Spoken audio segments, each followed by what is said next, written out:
we have the opportunity to meet families in moments where they may be trying to navigate particularly difficult dynamics between their family and the business. Those dynamics can feel particularly acute.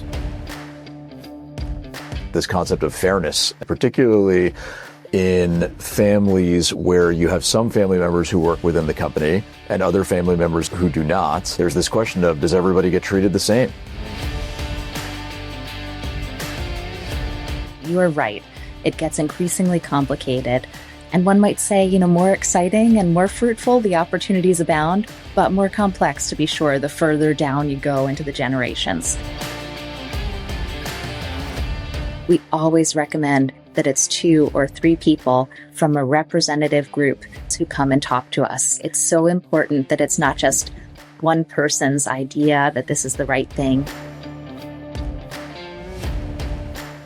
This business, this thing that we care about, doesn't become actually a barrier to that the business can continue to succeed and we can continue to be a family together.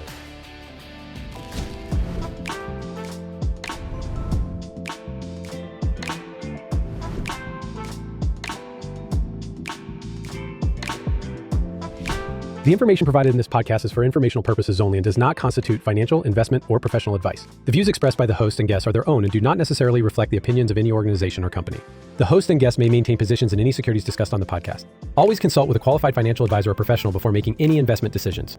Hello, and welcome to episode 5 of the On Pointe podcast. On today's podcast, we'll be discussing the topic of family-owned businesses and the unique challenges that present themselves when families own and operate businesses together across generations. I'm joined today by Megan Helzner and Tom Bonner from CFAR, a coaching and consulting boutique with specialization in family-owned enterprises.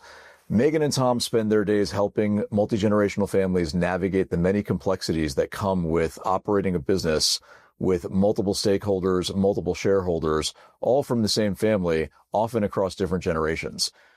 Was really excited to have them as guests on the podcast today, and I hope you enjoyed my discussion with Megan Helzner and Tom Bonner from CFAR. Megan and Tom, thank you for joining me today. Our pleasure. Thank you. Thanks for having us. I want to start with just a little bit on the sort of differing roles between an organization like CFAR and the amazing work that you do for the families and business owners that you serve, and then what traditionally is thought of as, what firms like ours do that are engaged in wealth management, the management of portfolios, and so on. I think many are surprised to find that, those two things are related in many ways, but very different in other ways. And I've been just extraordinarily impressed with the way that you approach your work in advising family business owners and multi-generational families through the various complexities that come with owning and operating a family business, especially where there's many stakeholders involved.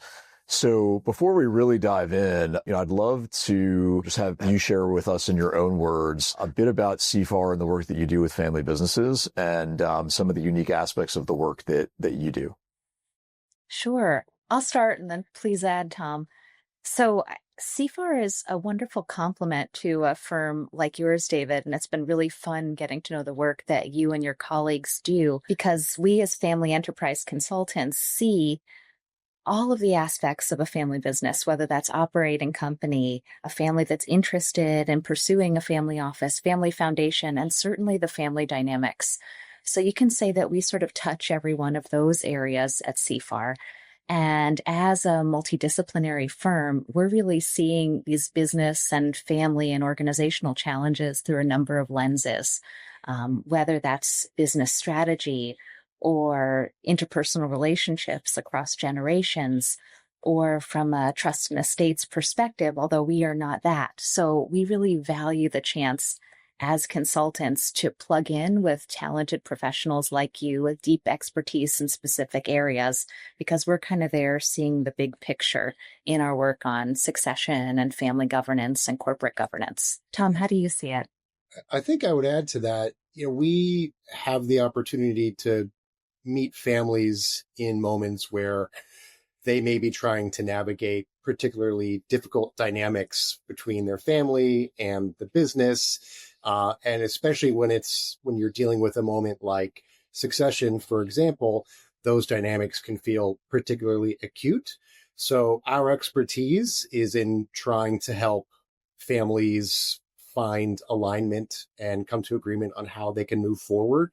And it's especially essential that once they've made those agreements, they have a capable partner like Element Point to actually help them execute on that. So without the Element Points of the world, the people that we support wouldn't actually be able to sort of manifest the types of futures that they've agreed upon. Sure. And I think the work that you do is so important, particularly with multi-generational families. I mean, we meet with and speak with and work with many multi-generational families. And one thing that I see, particularly among those who operate, who continue to operate operating companies today, is it gets progressively more difficult, right? Because you have, Gen 1, which is operating their business, Generation 2, which often is, siblings working together in the management of a business. And then once you get into Generation 3, now you're talking about first cousins, and then obviously you go beyond that. And there really needs to be an organization and system and governance in place in order to navigate that situation. I know one topic that you and I have spoken about in the past, and that really comes up a lot in the family business context, is this concept of fairness and equity, particularly in families where you have some family members who work within the company and other family members who do not. And I can speak from experience on this. I've encountered many families where this becomes a hot topic because there's this question of, does everybody get treated the same? What are the pros and cons to taking different approaches there? So I'd love to really dig in and uncover that topic a little bit with you. I'm sure it's something that you see all the time. In fact, I know it's something that you see all the time, and a topic that's relevant to many of the people who are tuning into this podcast. So what are your thoughts on this topic of fairness, of equity within the family context when you have numerous stakeholders involved and some more involved than others? There's so much packed into what you've just asked. I mean, there's the idea of the family at different generations. You were saying, the people who grew up around the same table, G2 or the second generation, then moving out to the cousins and then the second cousins beyond. So you are right. It gets increasingly complicated. And one might say, more exciting and more fruitful, the opportunities abound, but more complex, to be sure, the further down you go into the generations. And what fairness looks like at all of those different points, Tom and I can attest, looks very different. I'll throw out a framework just on the topic of fairness, and would love your reactions, David. I think we think about fairness across a multitude of dimensions, and I'm going to share 4 with you. One of them is fairness of financial wealth. So somebody stays in the business and another sibling doesn't. The one sibling who's in the business gets to drive, perhaps, if they're lucky enough, and drives value for the business, and whatever's accretive to him or her, great. The other sibling perhaps gets the remainder of the estate. Those might come out of balance at some point in the future. Financial wealth is fairness, and that changes over time. Another fairness topic, the second one, is, from my perspective, involvement in roles. Who gets a seat at the table, who's allowed to apply for a job. That gets particularly important at the third generation cousin consortium. Do you have an employment policy in place? Stuff like that. Who bears the burden a little bit more? So in a family governance setting, that might be who raises their hand to serve on the family council and who gets to show up to meetings. Simply fairness of influence. I'd call that the third one. So it's not just who gets an opportunity to take a position, whether paid or unpaid or nominally paid, but whose ideas get taken up. And that's a little bit more complex. And you can't write that one in a policy. That takes a little bit more finesse and is a little bit harder to put one's finger on. And then finally, fairness of evaluation for roles. So what position is somebody even eligible for? And sometimes that comes down to very clear criteria, and other times it comes down to much more subjective things like, and I'll make this intentionally provocative, what side of the bed did dad wake up on today? And which sibling or cousin or niece or nephew gets to kind of put a bug in the ear. So fairness comes in all different brands. And I think in our work at CFAR, we have a few things that we strongly recommend and try to do with families to make sure that things are as fair as possible, that people are getting as even an opportunity as can be. That's such a good point. I probably tend to think of fairness in the financial context, but there's so many other ways of looking at it. And the fairness of influence one, I think, is particularly interesting because it goes way beyond, role within the business, even role financially. It's sort of like who's the person that has this gravitational pull of their ideas and thoughts and what they want to accomplish that's sort of dominating the conversation and the path of the family. How do you find families navigating that? Is there generally like a sort of inherent leader that kind of takes on that responsibility once generation one and generation two are maybe not in the picture? Do you find that it just sort of happens in the natural course of the family evolving, or is there more of a defined strategy for deciding whose ideas are really listened to and followed? I think David, that those are excellent questions. What I come back to a lot is the work of family governance is a practice. It's not a product. So it's something that families have to be diligent in practicing and understanding that, you're not going to be right 100% of the time in how you get it. And sort of where the gravity of influence lies in a family can shift over time and can shift very quickly. I mean, I'm thinking, of a client where, one of the next gens had a baby. And so all of a sudden, although she's not in the business, dad is over a lot more. And so conversations related to the business, she has a certain kind of special access that suddenly gives her more influence. And so the trick to that is to make sure that you've built sort of the right structures and agreements with one another so that as these, as life evolves and circumstances change, there's a place where people have the opportunity to come back and sort of come together and try to form some type of consensus about what's going to move forward. And I think, that's a table that you want to have multiple generations at so that you get sort of a broad range of perspectives. I'd love to learn a little bit more about your process for approaching that and kind of uncovering the needs of a family. So, we've had the chance over the last few years to meet some of the same families who are operating family businesses at various events and things like that. And often I find that many have a need for firms like CFAR to help guide them on the course of action.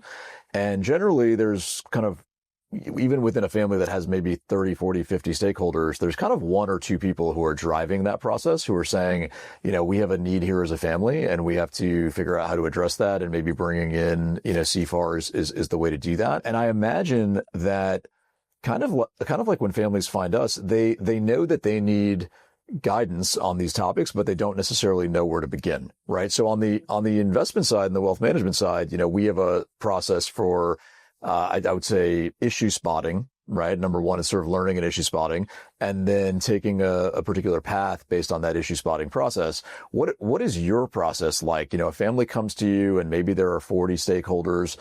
Your primary conversation is with one or two of those people, and they're trying to, in many cases, I imagine, get buy-in from the remainder of the family and the other stakeholders involved. Mm-hmm. And they're probably not 100% sure what exactly they need from CFAR in that moment. They just know that they're in need of some advice or guidance. So where do you go from there? I would say we love it when a family comes with that kind of open-minded perspective. And we are never scared away by that. It doesn't sound like Element Point is either. Like, it's great to engage in a dialogue.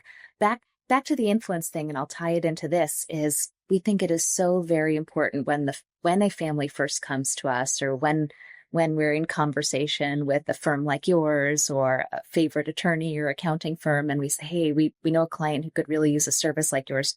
We always recommend that it's 2 or 3 people from a representative group that might be different branches or different generations who come and talk to us. Because back to that influence topic, it's so important that it's not just one person's idea that this is the right thing. There needs to be buy-in, that there is even an issue to talk about, and that engaging outsiders like us, because that's a big step of trust, would be appropriate and useful. But so once we have that first conversation, often prospective clients are coming in with mom or dad is 10 years out from retirement. There's sort of a fact pattern, or we had a family fracture a generation ago, and we don't want history to repeat itself. So we want to make sure that as our teenagers and 20-somethings are coming up, we're laying the groundwork for them to talk about wealth appropriately, enter the business in a good way, engage with our philanthropic arm, whatever it is. And then let's say we're lucky enough to take a first step together with a prospective client. We would engage for what we typically call getting started.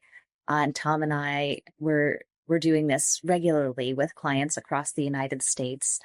And it's anywhere from 8-week to 3-month sprint, would you say, Tom? Mm-hmm. Where we're really getting to know a client intimately. And what that consists of very practically are a series of interviews, usually with family and trusted non-family who work in the business, who advise the business, who are often talking with their element point and sometimes talking with you guys, in fact, and asking a series of questions about what's on their minds, what the context of the business or the family or the source of wealth were, what generational tapes have been playing. And we're doing all of this while doing a very thorough document review, whether that's the business's financials, organization charts, family trees, biographies from grandma or grandpa or the like. So we're really immersing ourselves in the family intensely for several weeks, if not several months. And then what we do from there, Tom, maybe you could describe that. Yeah. So, I mean, I think I want to link it back to something you said earlier, David, about sort of as you get on in the generations and the need for an effective governance structure. A lot of that discovery process that Megan is describing is to help us develop a comprehensive understanding of what are the shared values or not shared values, and what is the vision, sort of what is the why for the people who are in this family to continue to be connected.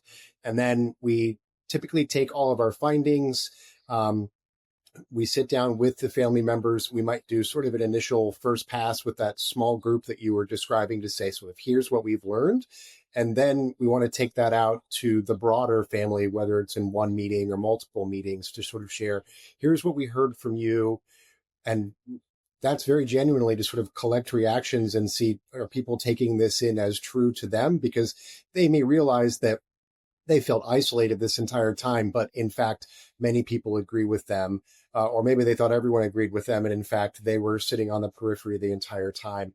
And the objective of that is to give people a sense for, okay, now that we know where we all stand, how might we move forward with one another? And generally that meeting we would come forward with some recommendations based on whatever the need was. And how do you think about timing of this type of process? So, I draw the parallel to our own business where a good number of the clients that we work with, as you know, have sold companies, and many continue to operate large family businesses today. But for those that sell their businesses, often, we meet them right as that transaction is unfolding or about to take place. And then they'll come to us and, say, I'm interested in, figuring out my estate planning at this juncture. And I'm like, that's great. The best time to think about that estate planning would have been like 5 years ago, right? Prior to, to any of these discussions around selling the business taking place. So how do you think about that? Do you deal with that same type of scenario where, maybe it's when generation 3 is involved, that's the point at which a family says, okay, we need to start thinking about these things. But really the best and most opportune time to put governance in place or systems in place was much earlier, before these issues arose. Do you often feel like they come to you a little bit not too late to address the issue, but perhaps later than they might otherwise have done? So I'll share my perspective on that, which is I think that all of our work is based around the moment of transition, and that may be the transition from owning an operating company to selling it. It may be a leadership transition, and it's always in preparation for that or the fallout from. And very frequently, it is sort of the fallout from a transition that has not been prepared for properly. And whether that's something that happened a generation ago and they're just thinking, boy, we want to make sure that the next time this comes around, we're much better positioned. But to answer your question, it's sort of, yes, it's all of the above in terms of when we encounter clients. It's the moment that they realize we think we need some extra help here to put the pieces in place so that, we can all continue to be a family with one another. And this business, this thing that we care about doesn't become actually a barrier to that the business can continue to succeed and we can continue to be a family together. And I'll add my perspective. I agree with everything Tom said. There's an adage, David, I bet you and your team have heard of it. We say it a lot at CFAR. When you've met one family business, you've met one family business. And I think we can broaden that to say when you've met one family enterprise, you've met just one. And so the fact pattern is different. And there is no hard and fast rule about get a family council at generation 3 or must do this as soon as we reach this number of family members. But I'd build on that and say there's no wrong time to come to a firm like ours. And it's really wonderful when we see families thinking far ahead. So I'll give you an example. We are currently working with a 4th generation family business. And there's some next gens who are in their 20s. The leader of the business now, the patriarch, won't be exiting for some time to come, but having a decade plus runway to start thinking about these issues is none too soon. It's really thoughtful planning, and we love that kind of thing. Yeah, that makes total sense. And one thing I'll say I really appreciate about you both and your colleagues from CFAR who I've met is you're very much communicators, right? You communicate well, which is extremely important. And I want to think about that actually in the context of the family businesses with whom you work and the clients that you serve. Because, I often say to our team here at Element Point, like we're really in the communication business. We just happen to manage money. At the end of the day, there's the technical aspect of what we do, but more importantly, there's I guess what traditionally would be referred to as like soft skills, but just the ability to convey the ideas and thoughts and challenges and opportunities. And I see that very much in the way that you approach your business and your clients. How do you think about that, or in the context of the family business itself, right? So where I see breakdowns, usually they're breakdowns of communication, not breakdowns of finances or anything along those lines. And so it appears to me that like a huge part of what you do and what you encourage and what you facilitate is just better communication among family members. Am I off base there, or am I thinking about that right? No, I think I think you've hit the nail on the head. There's sort of 3 primary things that I would say I would encourage families to do, regardless of where they're at in sort of the development of a governance structure. The first is to start early. So it may sound silly to think that I should have my 13-year-old involved in conversations about the business. But if your vision is that you want this to be a multi-generational business, then that's not inappropriate. Second, and this is a real challenge that many families have, both in business and not, is to make the implicit explicit.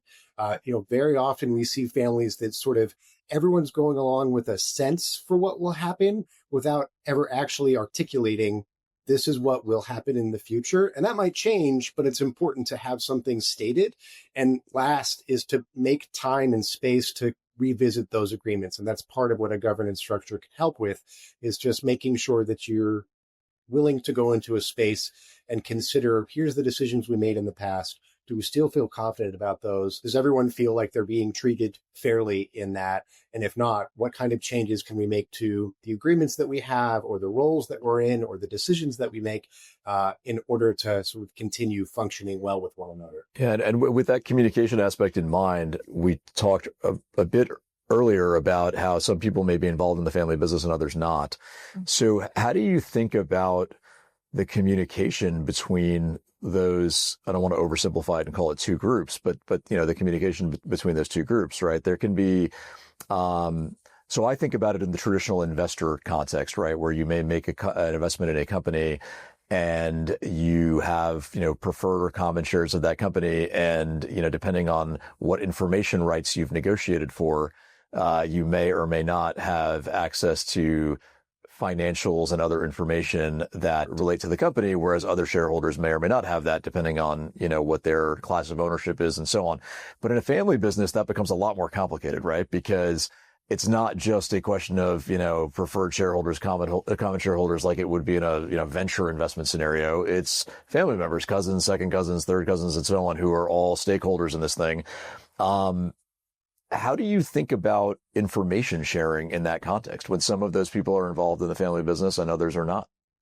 It's such a good question. And it's nuanced, right? Because what somebody who's a member of the board, for example, is privy to, the information that they get access to is not information that they should be sharing outside of that boardroom. So I'll share a kind of funny story, which is we know somebody who actually has different physical hats that they put on for when they're occupying different spaces. Okay, this is my board member hat, and I'm taking it off now, and I'm putting on my family hat.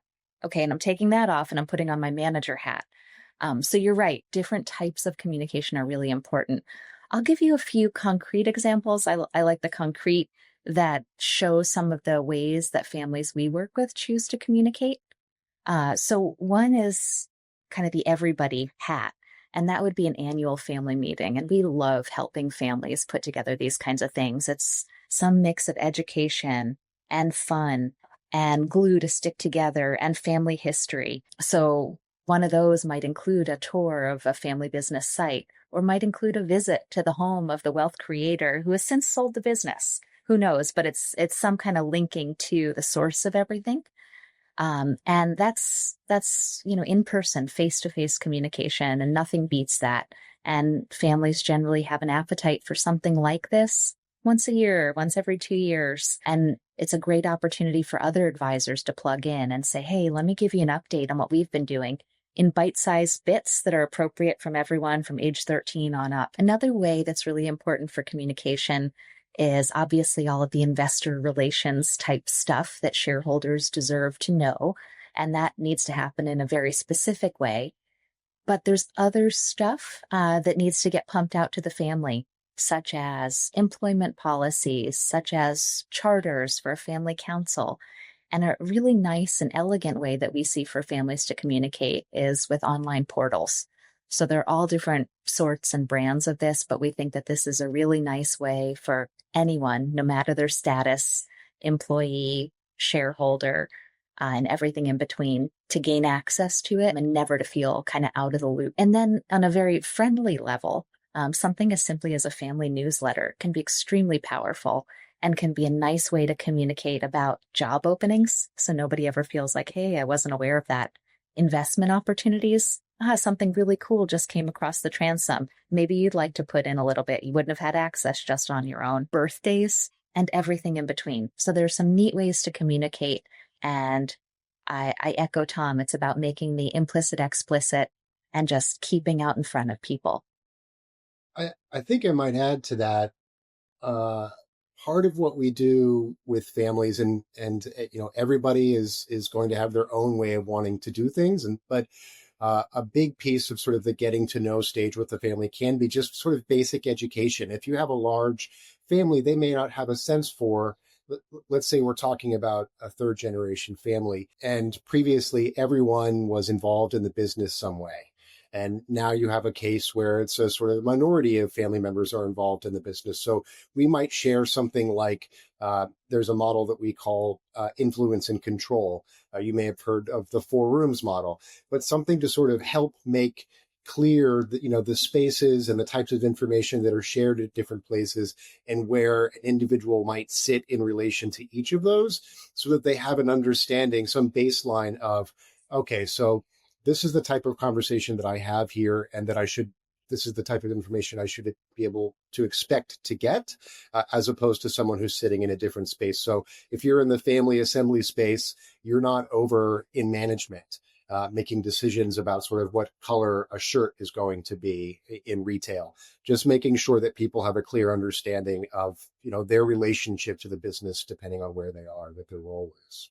And that can all be really helpful when you get into this type of communication, so they sort of understand the what and the where for how they sit within the system. Yeah, that makes total sense. And along similar lines, when you think about, so first of all, I love that portal idea. I think that makes all the sense in the world to kind of treat family members the same way you might, an investor relations team might, handle whether it be a fund investment or a company investment, where there's this kind of centralized place where you disseminate information. But when we think about family businesses, so it seems kind of obvious to me that, over time, a family business that involves more stakeholders needs to become, in a sense, more corporate, right? There needs to be more of a delineation between shareholders and employees, and the board as representatives of the shareholders and so on, right? This corporate structure begins to take place. But it also seems to me like there are always, at the end of the day, there are always going to be fundamental differences between a business where the majority of the shareholders and stakeholders are family members or related in some, in the familial sense, versus a corporate structure in the traditional sense where you have, public company investors or even private company investors and tons of different stakeholders. What, in your view, are like the core differences that, no matter the size of the organization, just fundamentally are different about family business versus, I guess, a more traditional company, or more traditional corporation, I should say. Sorry. Yep, I hear you. I think Tom and I are probably a little bit biased, right? In that we've chosen to work with family businesses, which, as you know, David, and as the sophisticated listeners of your podcast know, just make up a huge proportion of the American and global economy. So it's special, in my view, to be working in this space. I think what distinguishes family businesses from, more traditional corporate businesses, however one might define those, it's a truly, truly long-term view. So it's not looking at the next quarter's earnings. I mean, sure it is, of course, but it's also looking at the next 50 years. And that enables these family enterprises to take some risks that more traditional corporations might not, and to invest more deeply in communities because they know they're there for this generation and the next generation and the next one beyond it. I'll just drive that point home by saying when I joined CFAR, it was right around the time that the Business Roundtable issued that new statement on the purpose of a corporation, not just to serve shareholders, but also to serve stakeholders. And I thought, aha, this is now what more traditional corporations are learning has been the secret sauce of family businesses for generations. It's about that bigger picture. So to me, it's a timeline is one of those core differences. I'm sure, Tom, you've got a lot to add. As I think about this, one of the things that I find really drives family business owners that's different from a publicly traded corporation is there's sort of a freedom to make decisions that align with your values. So I think I'm just echoing what Megan said, really, that, you sort of set the mission, the vision, your values drive that. And you're often doing that with sort of the literal next generation of your family in mind. I mean, what you've created today will be theirs to develop tomorrow. And so I think that's probably one of the things that gives them sort of the staying power that they do. And it can be so inspiring to work in a family setting. So I think you're seeing on a talent attraction side, people who are committed to staying for the long haul. I can't tell you how many families you and I, Tom, have interacted with where non-family employees have come up to us and said, I've been here for 10 and 20 and 40 years because of this family and the faith that I have in them. And I would also say on the talent attraction side for governance, I think it's a unique individual who is attracted to work on the advisory board or on the fiduciary board for a family-run company. They have the skills and the chops to work in any corporate setting, but they're choosing to be in this setting because they think it's really compelling. I completely agree with you on the ability of family-owned businesses to take a very long-term view. I think, though, what's interesting that happens that I've seen, and I'm sure you have many times as well, is this question of liquidity and, when do we sell a portion of the business such that the shareholders, the family members, can have additional liquidity. That comes up, and I think that kind of challenges that long-term focus. And often family members will not necessarily agree on what path to take, right? Some want liquidity, others do not. And, as we all know, there's several paths to liquidity. I mean, one is to, put debt on the business and do like a dividend recapitalization, in which case you're making a pretty significant capital structure decision for the company. Another is to sell a stake to, perhaps a private equity investor or strategic. That's maybe a minority non-control stake. Those are available options, but tend to be more rare. And then there's the actual, sale of not only equity, but decision-making authority to a third party, whether it's a strategic or a private equity firm.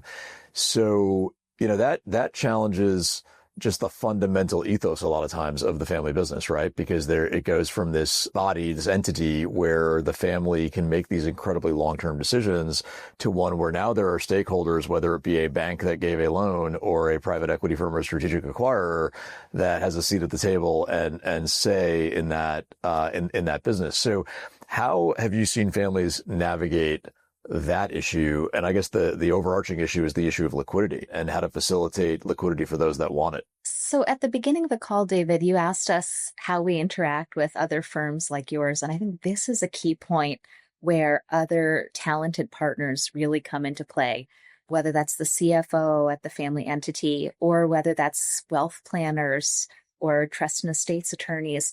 But having each branch really have total visibility into what they have, what's on the horizon, and what they need. Because what we try to help families avoid in partnership with partners inside and outside the company is an urgent need for capital. One branch saying, we need this for X, Y, or Z reason, and then it puts a stress on the business. So smart planning, which comes in the form of open communication and regular communication, like Tom was saying, revisiting, not just saying we did this in the year 2000 and we're good, but doing it on a regular cadence so that you can avoid some of those surprise events where somebody comes and says, we have a liquidity need, now what?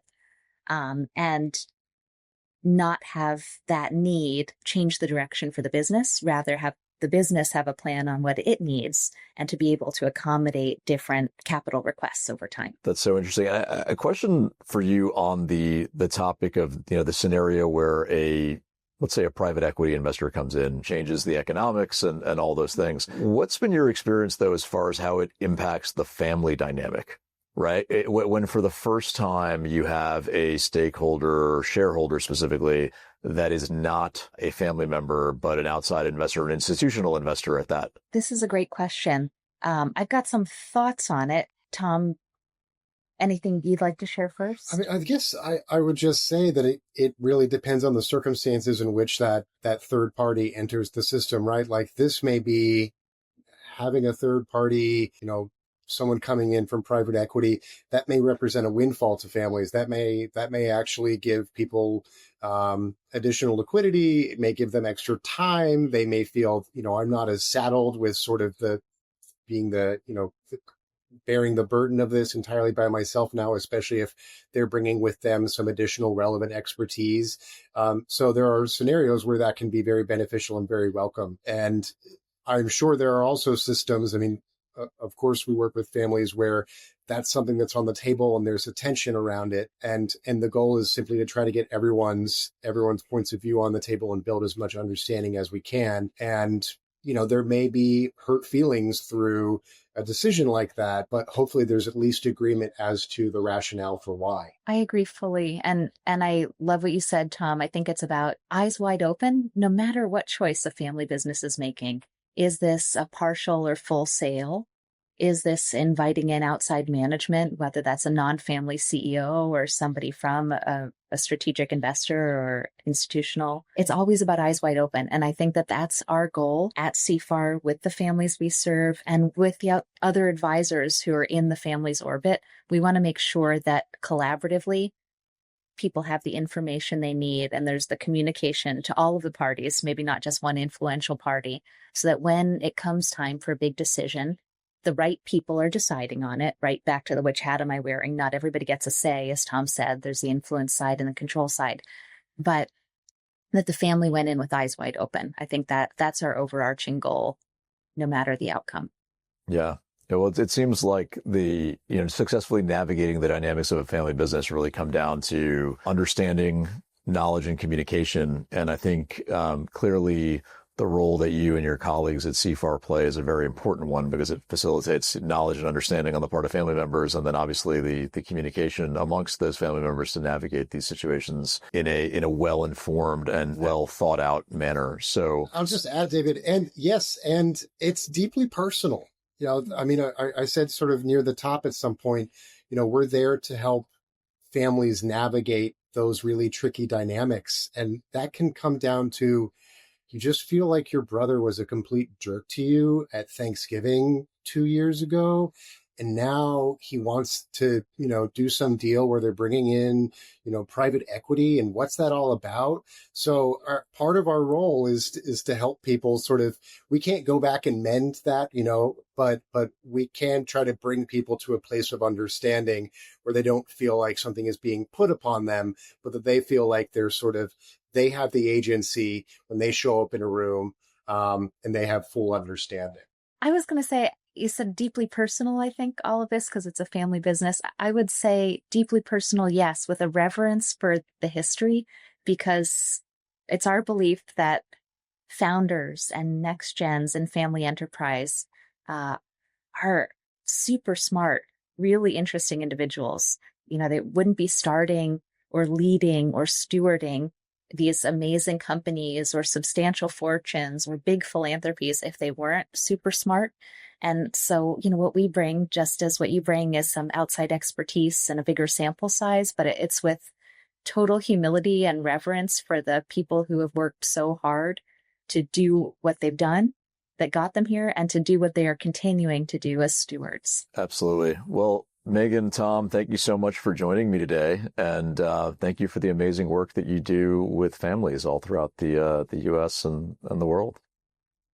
Thanks right back at you. It's a pleasure to have been on the podcast today, and we're fans and listeners, so I've gotten to learn from your other guests too. Thank you. Yeah, thanks, Dave. Thanks. It's been great. Thank you. We'll see you soon.